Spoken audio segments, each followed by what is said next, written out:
Hey everyone, my name is Michelle Baltz, and the article I chose to review is Students with Disabilities Deserve Inclusion. It's only the best way to teach. This article is by Hannah Greco.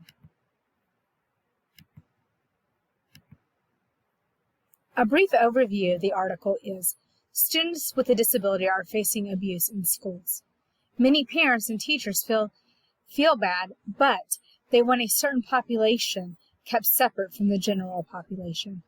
And many teachers and parents do not understand the pedagogy of inclusion instruction. My perspective is I am in support of inclusion. It has brought a closer relationship with my students in my classroom. Inclusion has been a life changer for some of my students. Implementations for me to practice. I'd like to give jobs to my students in the classroom that are the inclusion students.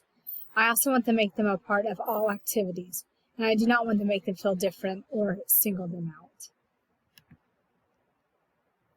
Thank you all for listening, and I hope you have a great day.